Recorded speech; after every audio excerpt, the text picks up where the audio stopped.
إن الحمد لله لا نحمد ولا نستعين إلا إياه. قال الله تعالى في القرآن المجيد والفرقان الحميد: والسماء بنيناها بأيد وإنا لموسعون.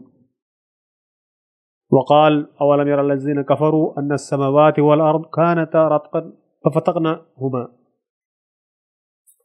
وجعلنا من الماء كل شيء حي أفلا يؤمنون. صدق اللہ العلی العظیم. محترم ذمہ داران جماعت اور سامعین، اس موضوع پر بات کرنے سے پہلے اس کا ڈکلیریشن ضروری ہے کہ میں قرآن کا بھی اور کاسمولوجی کا بھی ایک ادنا سا طالب علم ہوں، اور اس حوالے سے یہ موضوع آپ کے سامنے ایک طالب علم کی حیثیت سے پیش کیا جائے گا.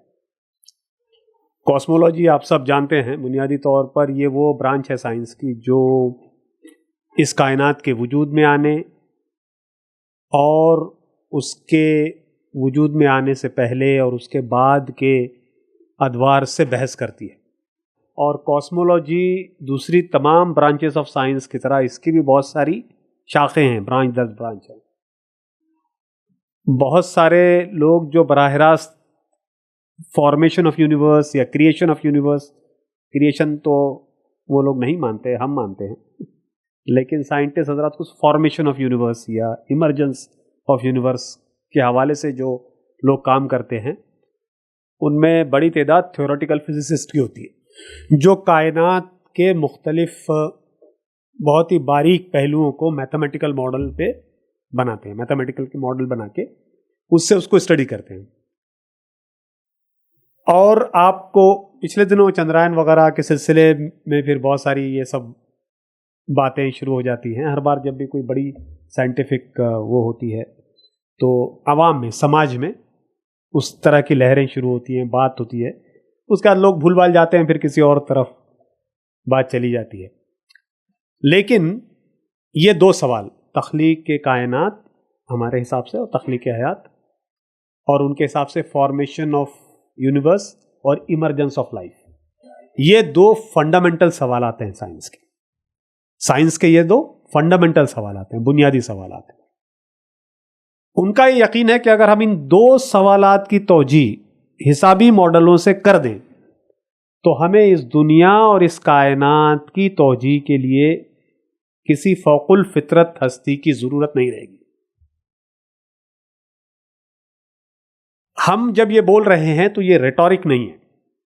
لیوبا نام کی ایک سائیکالوجسٹ تھا، اس نے 1914 1933 اور اس کے بعد اسی کی اسٹڈی کو آگے بڑھاتے ہوئے 1998 میں نیچر میں کون سے سائنٹسٹ حضرات کتنا خدا پہ یقین رکھتے ہیں اس نے بہت شاندار اسٹڈی کی. اور انہوں نے بتایا کہ 1914 میں ان کی تعداد یہ تھی، 1935-37 میں یہ تھی، 1996 میں یہ تھی. تو انہوں نے بتایا کہ 65% آف گریٹر سائنٹسٹ، انہوں نے لفظ یوز کیا ہے، میرے پاس پیپر ہے، جو لوگ چاہیں مجھ سے بعد میں لے لیں.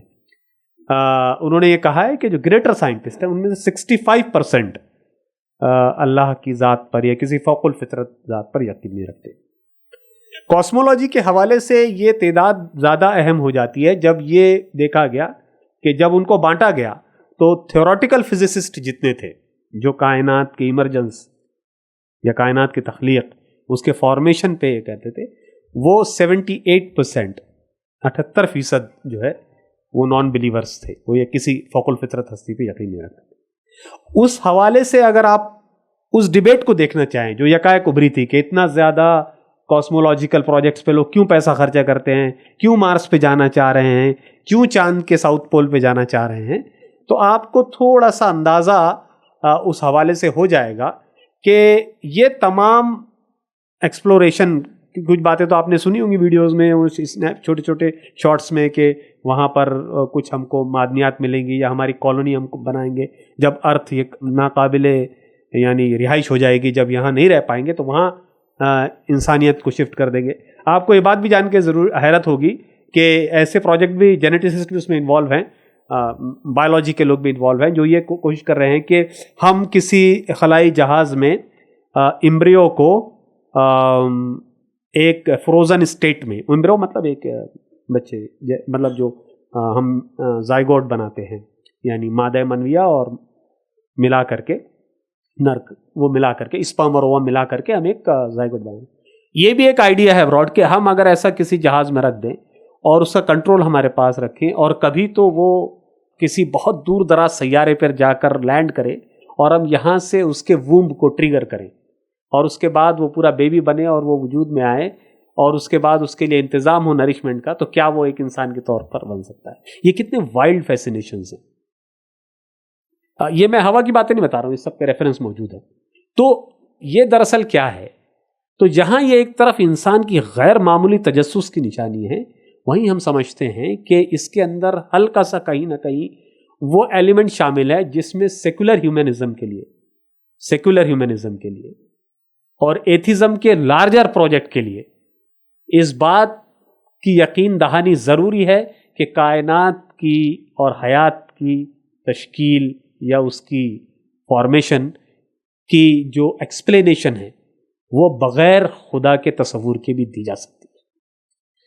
لوگ اس کو ریٹورک نہ سمجھیں. لوگ سمجھتے ہیں کہ آپ ریٹورک بول، یہ ریٹورک نہیں ہے. اگر آپ ڈیپلی اسٹڈی کریں پورے ایکسپلوریشن کے ماڈلز کو کہ کائنات میں ہم ایسے ذرات ڈھونڈنا چاہ رہے ہیں، کیونکہ وہ کہہ رہے ہیں کہ ذرات کی مخصوص تشکیل سے یہ لیپ ٹاپ بھی ہے اور ذرات ہی کی مخصوص تشکیل اور تعمیر سے ایک انسان میں ممکن ہے.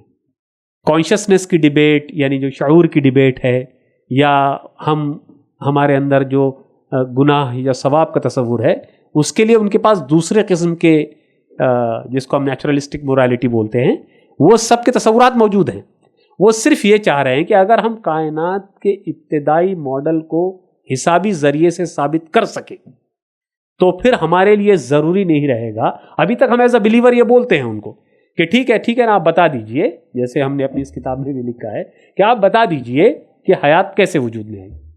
ہم تو مانتے ہیں کہ اللہ خلق کل شیء، کہ اللہ نے ساری شے کی تخلیق کی انکلوڈنگ حیات. آپ بتا دیجئے. اس پر ابھی وہ خاموش ہیں. ٹھیک ہے، تو اگر وہ کبھی اس حسابی ماڈل سے اس کی توجیہ کر پائے تو وہ جو سیکولرسٹک ہیومنسٹک پروجیکٹ ہے، سیکولر ہیومنزم کا یا ایتھسٹک ہیومنزم کا ہے نا، جس میں الحاد ہے. الحاد شرک کی اعلیٰ ترین قسم ہے، یہ بھی سمجھ لیجیے. الحاد جو ہے وہ شرک کا سب سے پیور فارم ہے. اگر آپ مجھ سے پوچھیں کہ شرک کا سب سے پیور فارم کیا ہے، میں کہوں گا الحاد شرک کا سب سے پیور فارم ہے. کیونکہ شرک میں تو بھی آپ کسی نہ کسی حد تک یہ مان لیتے ہیں کہ کوئی نہ کوئی شریک ہے بنانے میں، یعنی بنانے والا ٹھیک ہے، اس کے بہت سارے بنانے، لیکن الحاد میں تو آپ سرے سے اس کا انکار کر دیتے. تو الحاد کا وہ پروجیکٹ مکمل ہو جائے گا. اس حوالے سے اچھا یہاں یہ نہ ہو کہ میں آپ کو یہ کنوے کرنے کی کوشش نہیں کر رہا ہوں کہ اسپیس ایکسپلوریشنز اور دوسری چیزیں یہ بیکار ہے، نہیں ہونی چاہیے. نہیں یہ بات وہ تو ضرور ہونی چاہیے. وہ کیوں ہونی چاہیے؟ اس کے پریمائس میں فرق ہے. پریمائس یہ ہے کہ جب ایک مسلمان یا ایک بلیور، چلیے اس کو اس طرح لکھ سکتے ہیں، جب وہ ایکسپلوریشن کرے گا تو اس کا مقصد یہ ہوگا کہ وہ خدا کے قادر ہونے پر، خدا کے جبار ہونے پر، اس کی وہ جو اسماء جو ہم وہ صفات سب پڑھتے ہیں نا، نن صفات جو پڑھتے ہیں، اس پر اس کا یقین اور مضبوط ہو جائے. تو یہ پریمائس کا ڈفرنس ہو جاتا ہے. تو اگر آپ ان پورے ایکسپلوریشنز وغیرہ کو دیکھیں گے تو اس میں یہ دو سوال بہت اہم ہیں، اور اسی لیے ان پر بات کرنا، لکھنا، بولنا، سمجھنا، اس میں اعلیٰ اکیڈمک کام کرنا بہت ضروری ہو گیا ہے. یہ محض فلسفی کے سوال نہیں ہیں اب، کیونکہ دنیا جہاں تک پہنچ چکی ہے وہاں وہ کل کو آپ سے سوال کرے گی کہ اگر میرا میتھمیٹیکل ماڈل آپ کے کائنات کی توجیہ کر دیتا ہے تو کیا آپ کے خدا کی ضرورت ہے مجھے؟ تو تب ہم کو اس کو بتانا پڑے گا کہ آپ کے میتھمیٹیکل ماڈل میں یہاں اور یہاں مسئلہ ہو سکتا ہے. آپ کا میتھمیٹیکل ماڈل یہ اور یہ ایکسپلین نہیں کر سکتا، اور اس کے لیے ضروری ہے کہ ہم اس کی تیاری کریں، چاہے وہ ایلیمنٹری لیول پہ ہو، چاہے ہم کم از کم اس کو سمجھنے کی ہی کوشش کریں. تو دوستو یہ جو فنڈامنٹل چیزیں ہیں جس پر جو دو سوال میں نے آپ کو بتائے، وہ اس کا قرآنی تصور کیا ہے. ہمارا یقین ہے کہ قرآن اللہ کی کتاب ہے، اور ہمارا یہ بھی یقین ہے کہ وہ رہتی دنیا تک کے انسانوں کے لیے ہدایت فراہم کرنے والی ہے. ہمارا یہ بھی یقین ہے کہ وہ رہتی دنیا تک کے انسانوں کے تمام تر تخلیق کردہ بیانیوں کو جو اس سے ٹکراتے ہوں اس کا رد کرنے کے لیے کافی ہے، اس کے لیے اپنے اندر اصول رکھتی ہے. یہ محض بیانیہ نہیں ہے، یہ محض اپنی جانب سے مطلب کوئی مسلمان ہیں اس لیے ہم اس کو وہ کر رہے ہیں، ایسی بات نہیں ہے. بلکہ قرآن مجید نے over long period of time یہ ٹیسٹڈ ہے. قرآن مجید، آپ کو یہ بات جان کر مطلب حیرت نہیں ہونی چاہیے کہ قرآن مجید کے بہت سارے ایسے پہلو ہیں جو پہلے واضح نہیں تھے لوگوں پہ، پھر واضح ہوئے، پھر ابھی بھی بہت سارے ایسے ہیں جو واضح ہو رہے ہیں اور ہوتے رہیں گے۔ تو جو قرآن مجید سے ہم کو رہنمائی ملتی ہے تخلیق کے سلسلے میں، اس کا وہ کیسا ہے؟ دیکھیے، میں سمجھتا ہوں اگر قرآن میں ان دو سوالوں کا جواب تلاش کرنے کی کوشش کی جائے تو جو بیانیہ بنتا ہے وہ یہ ہے، اور اس کا تذکرہ یہاں ہم نے 7 نکات کے تحت کیا ہے، اور یہ نکات اس طریقے سے۔ سب سے پہلی چیز کہ تخلیق کا سرچشمہ اللہ کی مشیت ہے۔ فارمیشن آف یونیورس کے لوگ یہ کہتے ہیں کہ there is no such thing as well as act, it just came into being. ایسا کچھ نہیں ہے کہ اس کے پیچھے کوئی ول تھی یا کسی کا کوئی سوچا سمجھا منصوبہ تھا، لیکن قرآن ہم کو کیا بتاتا ہے کہ نہیں، جو تخلیق ہے اس کا سر چشمہ ہے، اس میں اللہ کی مشیت شامل ہے۔ دیکھیے وہ کیسے کہتا ہے، هو الذي خلق لكم ما في الارض جميعا ثم استوى الى السماء فسواهن 7 سماوات وهو بكل شيء عليم۔ وہی تو ہے جس نے تمہارے لیے زمین کی ساری چیزیں پیدا کی، پھر اوپر کی طرف توجہ فرمائی اور 7 آسمان استوار کیے، اور وہ ہر چیز کا علم رکھنے والا ہے۔ پھر کہتا ہے لا الہ الا هو خالق كل شيء، یہ ہے اللہ تمہارا رب، کوئی خدا اس کے سوا نہیں، ہر چیز کا خالق۔ دیکھیے اللہ کہتا ہے الحمدللہ الذی خلق السماوات والارض وجعل الظلمات والنور، ابھی آپ نے سنا کہ تعریف اللہ کے لیے جن زمین اور آسمان بنائے، تاریکیاں اور نور پیدا کیا۔ یعنی وہ سب بلیک میٹر، ڈارک میٹر جس کی باتیں ہم ابھی آج کر رہے ہیں وہ بھی، اور جو کچھ دکھتا ہے وہ بھی، جو محسوس ہے وہ بھی، جو غائب ہے وہ بھی، جو کمپریہنڈ کیا جا سکتا ہے وہ بھی، جو کمپریہنڈ نہیں کیا جا سکتا وہ بھی، سب کے سب کی تخلیق میں اللہ کی مشیت ہے۔ یہ رینڈم نہیں ہے، یہ اسپونٹینیس نہیں ہے۔ یہ 2 بڑے لفظ ہیں پوری کاسمولوجی میں، رینڈم اور اسپونٹینیس۔ ایسا نہیں ہے، اللہ کی مشیت ہے اس کے اندر، اس کا ول ہے۔ ٹھیک ہے، ابھی ہم اس کلام کی ان بحثوں میں نہیں جائیں گے کہ اللہ کی مشیت کیسی ہے اور کیا اس کا فارمیشن ہے، اور وہ سب کلام کی بحثیں ہیں، اتنے ڈیپ میں ہم ابھی نہیں۔ لیکن یہ ہم مانیں کہ اللہ کی مرضی، اس کا کوئی نہ کوئی نقطہ اس میں شامل ہے۔ اللہ تعالیٰ چاہتا تھا کہ اس کو تخلیق کرے، اس نے کیا۔ یہ پہلے۔ دوسری چیز، تخلیق حق کے ساتھ ہے۔ اس کو 7 پوائنٹ کے تحت، میں 7 پوائنٹ پہلے آپ کے سامنے پڑھ دیتا ہوں۔ سب سے پہلا، تخلیق کا سرچشمہ اللہ کی مشیت ہے۔ دوسرا، تخلیق حق کے ساتھ ہے۔ تیسرا، تخلیق انسان مرکوز ہے۔ چوتھا، جو قرآن کا تخلیقی بیانیہ ہے اس میں استعارہ، ایلیگوری ہے، یعنی وہ کلیئرلی پورا ڈیفائنڈ جیسے کہ اسٹرکچرڈ تھیوری ہوتی ہے ویسا نہیں ہے۔ اس نے یہ بیانیہ آپ کو دیا ہے، آپ تھیوریز بنائیے، آپ کنسٹرکشن کا کام کیجئے، تھیوری۔ اس نے پریمائز دیے ہیں، وہ پریمائسز پہ آپ اپنی بحث کو اٹھا سکتے ہیں، اپنا ڈسکورس طے کر سکتے ہیں، چلا سکتے ہیں، بنا سکتے ہیں۔ چوتھا، تخلیق مقصدیت کے ساتھ ہے۔ تو جیسے کہ پورا بگ بینگ سے، بگ بینگ تو خیر اس بگ بینگ پہ بھی آؤں گا 2 منٹ میں، اس کے بارے میں کچھ انٹرسٹنگ چیزیں بولوں گا، لیکن یہ کہنا کہ وہ رینڈم تھا اور اس کا کوئی، جیسے یہ کہتے ہیں کہ پوری کائنات کے جو فارمیشن ہوا اور اس کا جو جس طرف یہ اینڈ ہوگا، 3-4 بڑی تھیریز ہیں، وہ سب اس کا کوئی there is no purpose in that. So famously جیسے ہاکنس نے کہا تھا، دیر از نو پرپز، کہ کائنات میں کوئی پرپز نہیں ہے۔ لیکن اللہ تعالیٰ نے کہا، اس کا نگیٹ کیا، قرآن کا بیان ہے، وہ کہتا ہے کہ جو کچھ بھی ہے یہ مقصدیت کے ساتھ ہے۔ قرآن نے کہا نا کہ کیا تم سب سمجھتے ہو کہ جب ایسے ہی کھیل کے لیے بنا دیا گیا ہے نا، لہو و لعب کا جو لفظ آپ نے وہ آیتیں سنی ہوں گی، بہت مشہور ہے، تم سمجھتے ہو کہ ایسے ہی بنا دیا گیا بس لہو و لعب؟ نہیں، یہ ایسا نہیں ہے۔ پھر کہا تمام تر انواع جانداروں کی تخلیق کا مادہ مصدر ایک ہے، اور اس کے بعد تخلیق مرحلہ وار ہے۔ تو یہ 7 چیزیں، تخلیق کا سرچشمہ اللہ کی مشیت ہے، تخلیق حق کے ساتھ ہے، تخلیق انسان مرکوز ہے، تخلیقی بیانی میں استعارہ موجود ہے، تخلیق مقصدیت کے ساتھ ہے، تمام تر انواع کا تخلیق کا مادہ یا مصدر ایک ہے، اور تخلیق مرحلہ وار ہے۔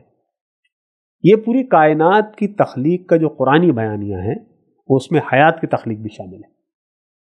وہ ان 7 اجزاء کے ساتھ ہے، ہم سمجھتے ہیں، اور ان 7 اجزاء کی ڈیٹیلز میں اگر آپ جائیں گے تو سب کے لیے آپ کو قرآن پریمائس دیتا ہے، اور وہ سارے پریمائس موجودہ سائنس میں سے کچھ میں ملتے ہیں اور کچھ میں اس کا ڈینائل ہے، یعنی کچھ آپ کو موجودہ سائنس اس کو سپورٹ کرتے ہوئے دکھے گی اور کچھ موجودہ سائنس اس کو سپورٹ کرتے ہوئے نہیں دکھے گی، اپیرنٹلی آپ کو ایسا لگے گا۔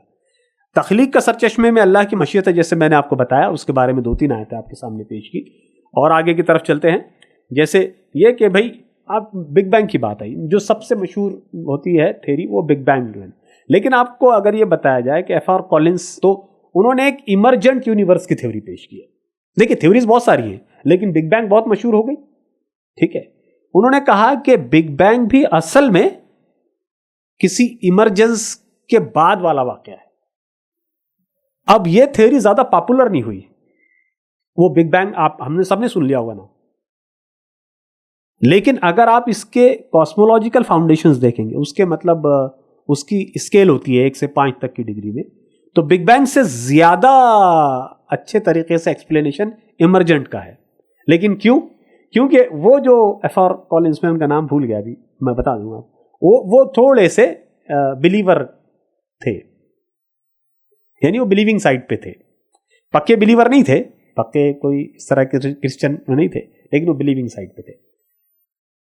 آپ کو یہ جان کہہ رہے ہو کہ تھیوری آف ایوولوشن تو ہم سب کو پتا ہے، یہ کتاب ہے نا، وہ ڈارون نے دی تھی، ہے نا. لیکن انہی کے ایک ساتھی تھے، ان کے ساتھی اس کے بہت سارے مشمولات سے تو اتفاق رکھتے تھے.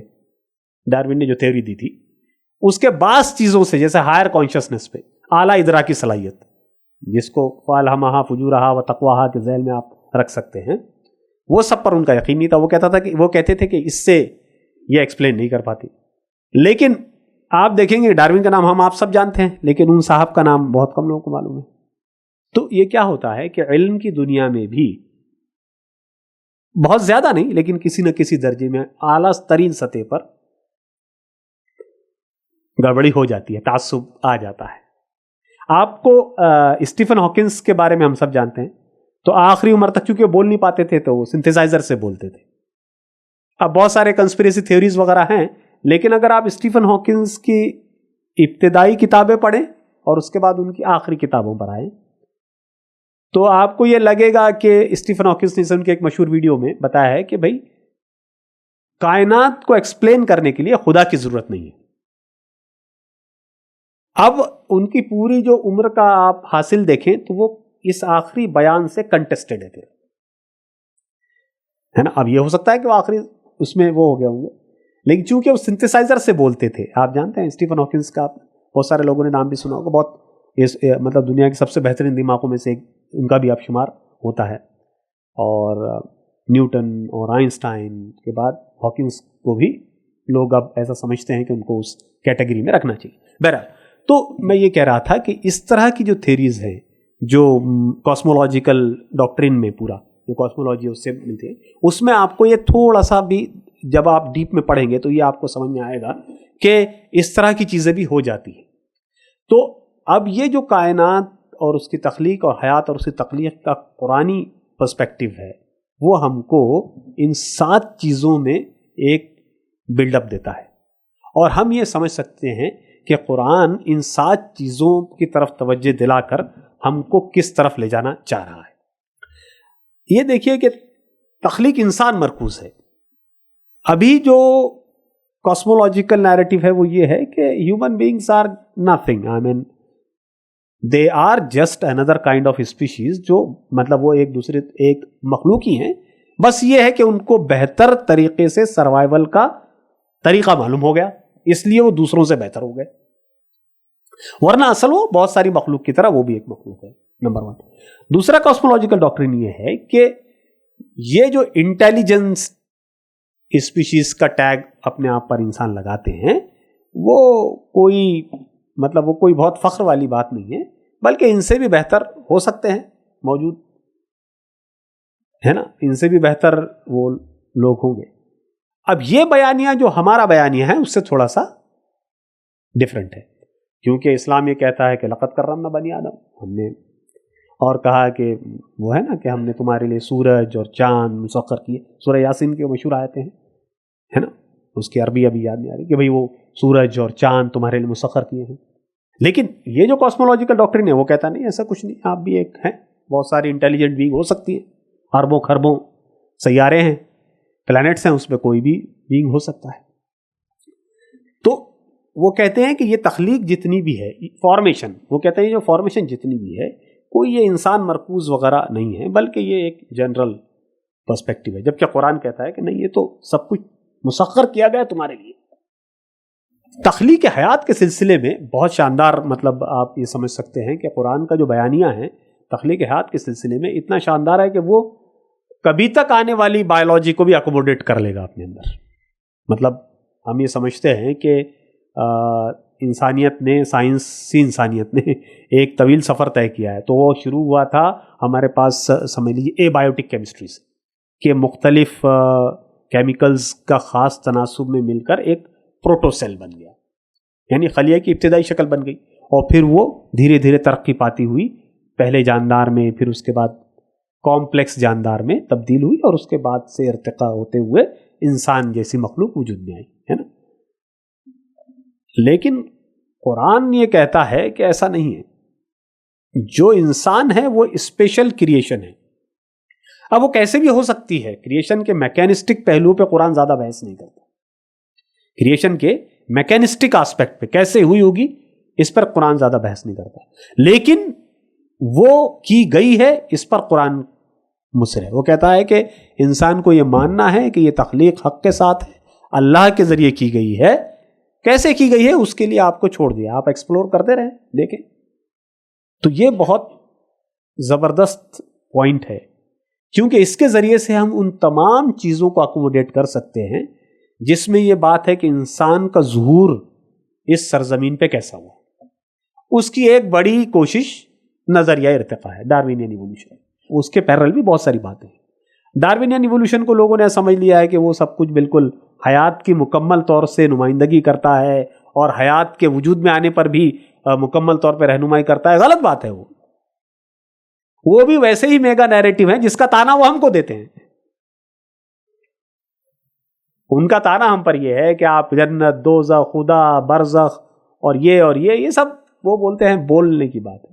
ہم کہتے ہیں کہ ان کے پاس بھی میگا نیریٹو ہیں بڑے بڑے, اور وہ میگا نیریٹوز وہ بہت فلوئنٹلی استعمال کرتے ہیں. تو قرآن مجید میں تخلیق حیات اور تخلیق کائنات کے سلسلے میں یہ جو 7 پوائنٹ کے تحت اگر آپ مزید اس میں غور و فکر کریں گے, آگے کی طرف چلیں گے, تو بہت. اب اس کا ایک پہلو اور ہے.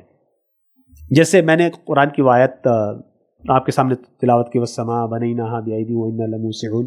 یہ آیت اگر آپ قرآن کاسمولوجی پڑھنے کی کوشش کریں گے تو زیادہ تر یہ 2 آیتوں پہ ہی گھومتی رہتی ہے. ابھی تک ہم اس میں کوئی زیادہ جمپ نہیں لے سکے, لیکن میرے خیال سے بہت کچھ موجود ہے قرآن میں as an igniter of the debate, as a premise of cosmology. بہت سارا ہے, اس کو اس حیثیت سے پڑھنے کی ضرورت ہے. لیکن ہو یہ رہا ہے کہ جو کچھ آتا ہے اس کے حساب سے قرآن کی آیتیں لے کے فٹ کرنے کی کوشش کرتے ہیں. اس کا ریورس ہونا چاہیے. قرآن as the igniter of narratives, قرآن as the igniter of debates, قرآن as the igniter of discourses, قرآن as provider of a premises to construct a theory. اگر ہم اس سطح سے قرآن کو پڑھ سکیں تو میں سمجھتا ہوں کہ کام بن جائے گا. قرآن as the igniter of premises, قرآن as the igniter of discourse, قرآن as the igniter of narratives. ابھی ہو کیا رہا ہے کہ جیسے کچھ ہوتا ہے تو پھر ہم اس بولنے لگتے ہیں کہ دیکھنے لگتے ہیں قرآن میں کہاں آتے ہیں, گیتا والے دیکھنے لگتے ہیں گیتا میں کہاں سیٹ کر سکتے ہیں, اپنشد میں کہاں سیٹ کر سکتے ہیں, پران ہوتا ہے ان کا پی سے, پران میں کہاں سیٹ کر سکتے ہیں, ہے نا. پھر یوگک فلسفی آ جاتی ہے, پھر ویدک فلسفی آ جاتی ہے, پھر سناتن فلسفی آ جاتی ہے, پھر بائبل ڈھونڈنے لگتے ہیں لوگ, تلمود میں اشارے ڈھونڈنے لگتے ہیں. یہ پوری چیز کو ریورس کرنے کی ضرورت ہے. قرآن کا اعجاز کبھی نہیں ختم ہونے والا اعجاز. یہ ایکسیپشنل بک ہے. یہ اس معاملے میں ایکسیپشنل ہے کہ 1400 سال تک کوئی بک ایک ہی جیسے لوگ الگ الگ ٹائپ کے لوگوں کو انسپائر نہیں کر سکتی. آپ نے کم لوگ سنے ہوں گے جو یہ کہیں گے کہ میں بائبل پڑھ کے عیسائی ہوا. بتائیے, یہ تھوڑا سا ریٹوریکل آپ کو لگے گا, لیکن آپ اس کا سروے کیجئے تھوڑا سا. بہت کم لوگ کہیں گے میں گیتا پڑھ کے ہندو بن گیا, یا میں تلمود پڑھ کے, خیر یہودی تو بن ہی نہیں سکتے ہیں, یا یہ کہ میں نے کوئی دھرم اس کی کتاب پڑھ کے وہ کیا. قرآن کی بیوٹی یہ ہے کہ ہزاروں لوگ ہوں گے, لاکھوں تک جائیے, لاکھوں لوگ ہوں گے جو آپ کو مل جائیں گے جو کہیں کہ انہوں نے صرف قرآن سن کر یا قرآن پڑھ کر اسلام کو قبول کر لیا ہے. یہ اس کی بیوٹی ہے، کیونکہ یہ چیز انسپائر کرتی ہے. قرآن کی بیوٹی یہ ہے کہ وہ انسپائر کرتا ہے ٹروتھ کے لیے اور ڈیپ انڈرسٹینڈنگ کے لیے. تو میں سمجھتا ہوں اگر ہم یہ کر پائے تو یہ بھی بہت بڑی سروس ہوگی. یہ کچھ باتیں میرے خیال سے یہاں تھیں. اس کے علاوہ بھی بہت سارا، جیسے ابھی مٹی سے تذکرہ ہوا نا تخلیق کا. ہاں، ہم بات وہاں سے چل رہے تھے، وَالسَّمَاءَ بَنَيْنَاهَا بِأَيْدٍ وَإِنَّا لَمُوسِعُونَ، کہ ہم نے اپنے ہاتھوں سے. اب یہ ایدی کا لفظ جو ترجمہ ہے جنرلی ہاتھ لوگ کرتے ہیں، تو ابھی جب اس میں تھوڑی سی اگر آپ ریسرچ کریں گے تو وہ انگریزی ترجمے میں پاور سے کیا ہے کہ ہم نے اپنی قوت سے اس آسمان کو بلند کیا ہے، بنایا ہے، اور اس کو ہم وسعت دیتے رہتے ہیں. اب وہ ایکسپانشن آف یونیورس کی جو تھیوری آتی ہے تو لوگ اس سے استدلال کرنے لگتے ہیں، لیکن ایکسپانشن آف یونیورس کے پیرل بھی اتنی ہی اسکیل پر دوسری تھیوریز بھی ہیں. تو پھر اس کو کیسے جسٹیفائی کریں گے؟ تو میں سمجھتا ہوں بجائے اس کے ہم لوگ یہ سوچیں کہ قرآن پریمائز کیسے دیتا ہے، پھر اس پریمائز کی پیری فیری دیکھیں کہاں تک ہم اس میں گھوم سکتے ہیں، اور اس کے بعد اس سے کچھ ایوالو کرنے کی کوشش کریں. تو یہ بہت غیر معمولی جو ہے کنٹریبیوشن ہو سکتا ہے، بجائے اس کے کہ جو کچھ ہوا ہے اس کی توجیحات ہم اپنی بک سے فراہم کرنے کی کوشش کریں. یہ الٹا ہے. یہ بھی ایک تھا کہ زمین اور آسمان پہلے ملے ہوئے تھے، پھر ہم نے انہیں جدا کیا ہے نا. تو وہ جو رتق کا لفظ ہے تو اس پہ تھوڑی سی اور تحقیق وغیرہ کرنے کے بعد وہ سمجھ میں یہ آتا ہے کہ وہ ملے ہوئے تھے. اب وہ ملے ہوئے ہونے کی کیفیت کیا وہ سنگولیرٹی ہے جو آج بیان کی جا رہی ہے یا کچھ اور ہے، یہ ہم نہیں جانتے. لیکن ہمارا پریمائس یہ ہے کہ پہلے جو یہ کچھ الگ سے الگ آپ کو دکھ رہا ہے ایسا نہیں تھا، بلکہ وہ ملا ہوا تھا کچھ، ہے نا. تو یہ اسلوب کا بھی دھیان وغیرہ، قرآن کی بہت ساری باریکیاں ہیں تو اس کا بھی وہ دھیان، اس کی ہرمیونیٹکس ہے ایک.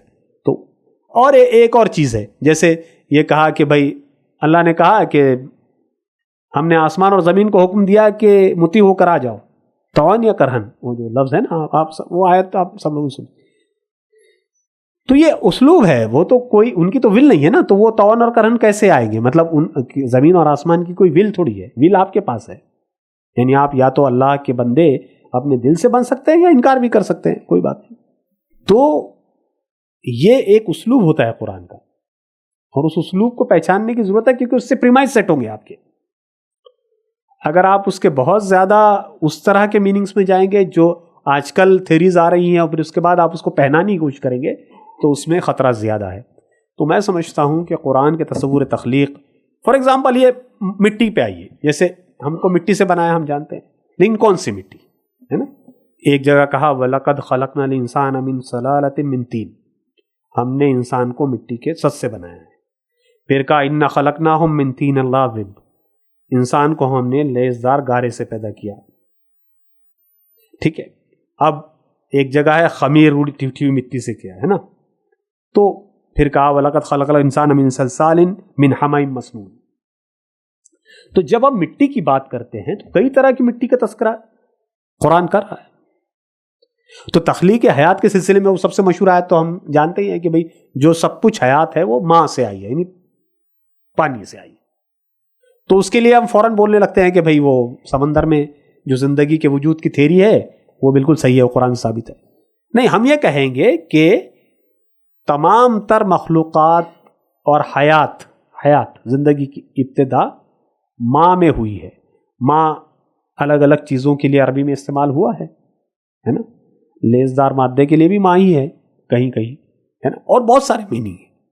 تو پانی میں جو حیات کا ظہور ہوا ہے وہ طے ہے. اب کون سے پانی میں، جیسے دیکھیے ابھی لیٹسٹ جو آیا ہے وہ یہ ہے کہ جو جوہر نما ہوتا ہے، جو جوہر ہوتا ہے نا، جوہر کو کیا کہتے ہیں، تھما ہوا پانی رہتا ہے، تھوڑی سی مٹی بھی زیادہ ہوتی ہے، کائنڈ آف یا. تو اس کے اندر زیادہ پاسبلٹی ہے بجائے اس کے کہ اوشنس میں. تو آپ سمجھ رہے ہیں، اگر آپ امیڈیٹلی ماں سے سمندر کی طرف چلے جائیں گے تو پھر جب وہ جوہر والی تھیوری صحیح ہو جائے گی اس کے اسکیل پہ تو پھر مشکل ہو جائے گی. تو تخلیق کائنات ہو یا تخلیق حیات ہو، اس سلسلے میں قرآن نے بہت واضح مطلب اشارات اور پریمائس ہم کو دیے ہیں. اور جب ہم اس کو اس طریقے سے عمل میں لائیں گے جو قرآن کے شائع نشان ہو قرآن سے انٹریکشن میں یہ بات دھیان رکھنی چاہیے کہ یہ بہت بڑی کتاب ہے. یہ اکثر ہم مس کر جاتے ہیں. اس کی عظمت کو مس نہیں کرنا چاہیے. بہت اچھے لوگوں سے چیز ہو جاتی ہے. ہم آج کل کے ہیومن انٹلیکٹ کے بہت محدود سی قوت کو قرآن کے سامنے رکھنے کی کوشش کرتے ہیں. یہ تھوڑا سا پرابلمٹک ہے. اس کا مطلب یہ نہیں کہ قرآن سے ہم پریمائز، جیسے میں نے کہا کہ وہ پورا سوچا سمجھا کہ قرآن سے آپ پریمائز اٹھائیں گے، اس کو as a igniter of narratives, igniter of debates, igniter of discourse, igniter of premises لیں گے. تو یہ چیز ہے. میں سمجھتا ہوں کہ اس حوالے سے مجھے اللہ سے میں دعا کرتا ہوں کہ کچھ مفید چیزیں آپ کے سامنے میں پیش کر سکا ہوں، اور ان باتوں میں جو خیر کا پہلو ہے ان سب سے اللہ تعالی ہم کو مستفیض کرے، اور اس میں جو شر کا پہلو اگر آ گیا تو اس سے ہماری حفاظت فرمائے. آمین. وآخر دعوانا الحمدللہ رب العالمین. بسم اللہ الرحمن الرحیم. نحمدہ و نصلی علی رسولہ الکریم. تو ہم سب ڈاکٹر رضوان صاحب کے شکر گزار ہیں کہ انہوں نے ایک بہت اہم لیکن بڑے دقیق موضوع پر کچھ اہم باتیں ہمارے سامنے رکھی ہیں. تو ہر زمانے کا ایک اجتماعی مائنڈ ہوتا ہے، ایک اجتماعی ذہن ہوتا ہے، ایک فکر کا غلبہ ہوتا ہے. ہمارے بزرگوں نے، صحابہ اکرام، اس کے بعد ہمارے اسلاف نے کسی زمانے میں اسلامی فکر کو دنیا کی غالب فکر بنا دیا تھا. تو اس وقت ساری دنیا اسلامی نقطہ نظر سے، عقیدے کے نقطہ نظر سے چیزوں کو دیکھنے اور سمجھنے لگی تھی. اب ہماری کمزوریوں کی وجہ سے، زوال کی وجہ سے، مغرب کی جو سیکولر فکر ہے، جو ایتھزم اور سیکولر ایتھزم پر مبنی جو سوچ ہے، وہ غالب آ چکی ہے. تو اس کی وجہ سے یہ سچویشن ہے، جیسا کہ آپ نے بتایا کہ بہت سے سائنسدان وہ ایتھسٹ ہیں، اور ساری ڈسکوریز وہ خدا کے وجود کو ہٹا کر اور اس کو نظر انداز کر کے چیزوں کو تھیورائز کرنا چاہتے ہیں. تو ظاہر ہے کہ اس کا حل یہی ہے کہ ہم سب اہل اسلام کی ذمہ داری بڑھ جاتی ہے کہ ہم اسٹڈی کریں، ہم علوم حاصل کریں، علوم و فنون پر قدرت حاصل کریں، اور دوبارہ جو کام ہمارے بزرگوں نے کیا تھا کہ دنیا پر اسلامی فکر کو غالب کر دیا تھا، تو وہ کام ہم کریں. تو یہی اس کا اصل سلوشن ہے. علامہ ابن تیمیہ رحمۃ اللہ علیہ نے، میں نے ان کے مقدمے میں بھی، ان کی کتاب کے مقدمے میں بھی اس کا ذکر کیا ہے کہ علامہ ابن تیمیہ رحمۃ اللہ علیہ نے اس حوالے سے بڑی اچھی تھیوری پیش کی ہے. ان کا کہنا ہے کہ دو صداقتیں کبھی ایک دوسرے سے نہیں ٹکراتی، دو قطعی دلیلیں کبھی ایک دوسرے سے نہیں ٹکراتی. قطعی دلیل ہے، ظاہر ہے کہ کوئی لاجیکل دلیل ہے اور قطعی ہے، حتمی ہے، تو وہ ایک دوسرے سے ٹکرانے والی نہیں ہوگی. اگر دو دلیلیں، قطعی دلیلیں ایک دوسرے سے ٹکراتی ہیں تو اس کا مطلب یہی ہوگا کہ ایک دلیل کمزور ہے، اس میں ظن کا پہلو ہے، وہ قطعی نہیں ہے. یہی مطلب ہوگا. دو قطعی دلیلیں کبھی ایک دوسرے سے ٹکرانے والی نہیں ہوں گی. اسی طرح وہ کہتے ہیں کہ قطعی عقلی دلیل، یا آپ ہماری لینگویج میں اس کو سائنسی دلیل کہہ لیجیے آج کے زمانے میں، قطعی سائنسی دلیل اور قطعی قرآنی دلیل، حدیث، قرآن و حدیث نص سے آنے والی دلیل، یہ دو قطعی دلیلیں بھی نہیں ٹکرا سکتی. قرآن کی قطعی بات اور سائنس کی قطعی بات، یہ دونوں کبھی ایک دوسرے سے نہیں ٹکرا سکتی، یہ ممکن ہی نہیں ہے. تو اگر سائنس کی قطعی بات اور قرآن کی قطعی بات ایک دوسرے سے ٹکرا رہی ہے تو دونوں میں سے کوئی ایک بات قطعی نہیں ہے، اس میں گمان کا پہلو غالب ہے. یا تو سائنس کو ہم نے صحیح طریقے سے نہیں سمجھا ہے، اس میں کوئی کمزوری ہے، یا پھر قرآن کو ہم نے صحیح طریقے سے نہیں سمجھا ہے، جو ہم نے سمجھا ہے وہ ناقص ہے. اللہ تعالیٰ کوئی اور بات کہنا چاہتا ہے، ہم نے کوئی اور بات سمجھی ہے. تو یہ میں سمجھتا ہوں کہ یہ جو بحث ہے سائنس اور قرآن کی، اس میں بہت ہی اہم گائیڈنگ پرنسپل ہے جو ابن تیمیہ نے ہم کو فراہم کیا ہے. تو ہم دونوں پہلوؤں سے دیکھیں. ایک پہلو یہ دیکھیں کہ سائنس کی ہماری انڈرسٹینڈنگ صحیح ہے نہیں ہے، اور دوسرے اس پہلو سے بھی دیکھیں کہ قرآن کی ہماری جو انڈرسٹینڈنگ رہی ہے ابھی تک وہ صحیح ہے نہیں ہے، اللہ تعالیٰ کیا کہنا چاہتا ہے اور اس کی حقیقی معنی کیا ہیں. تو اس پہلو سے بھی ہم تلاش کریں. آج آپ دیکھیں گے جتنے ٹکراؤ والے معاملات ہیں وہ زیادہ تر سائنس کے ضمنی پہلوؤں سے متعلق ہیں، تھیریز، نظریات، افکار، جو قطعی سائنسی بات نہیں ہے. اور اسی طرح دوسری طرف جو قرآن کے جو مطالب ہم بیان کرتے ہیں وہ بھی ضمنی ہیں، یعنی ہم نے سائنس سے مطابقت پیدا کرنے کے لیے زبردستی ہم قرآن کے کچھ معنی پیدا کر لیتے ہیں اور اس سے مطابقت پیدا کرنے کی کوشش کرتے ہیں. تو صحیح طریقہ یہی ہے کہ ہم بالکل اوپن مائنڈ سے تحقیق اور ریسرچ کے عمل کا حصہ بنیں، جیسا کہ ڈاکٹر صاحب نے بہت اہم بات کی طرف اشارہ کیا ہے کہ بجائے ہماری کوشش یہ ہونے کے کہ کسی نے کوئی سائنسی ڈسکوری کر دی تو ہم قرآن کھول کے بیٹھ جائیں کہ یہ تحقیق کہاں ہے قرآن میں، یا حدیث کھول کے بیٹھ جائیں کہ حدیث میں یہ بات کہاں ہے، بجائے اس کے قرآن اور حدیث سے جو وزڈم ہم کو ملا ہے اس کو لیتے ہوئے ہم سائنٹیفک ڈسکوریز کا ہم خود حصہ بنیں، ہم خود دریافت کریں، ہم خود تھیریز بنانے والے بنیں، نظریات بنانے والے بنیں، نئے تھیریز کو ایوالو کرنے والے بنیں قرآن کی روشنی میں۔ تو میرے خیال میں یہی اصل سولوشن ہے۔ تو اس کے لیے ہمارے نوجوانوں کو گہرے علم کے ساتھ اور اوریجنل ریسرچ کے جذبے کے ساتھ آگے آنا ہوگا، تبھی یہ مسئلہ صحیح معنوں میں حل ہو سکتا ہے۔ تو بہرحال میں سمجھتا ہوں کہ ڈاکٹر رضوان صاحب کی ان باتوں سے ہمارے خاص طور پہ نوجوان دوستوں کو انسپریشن لینا چاہیے اور مختلف میدانوں میں تحقیق اور ریسرچ کو اپنا شیوا بنا کر آگے بڑھنے کی کوشش کرنی چاہیے۔ اللہ تعالی ہم سب کو اس بڑے فکری چیلنج کا سامنا کرنے کی صلاحیت اور توفیق عطا فرمائے، آمین۔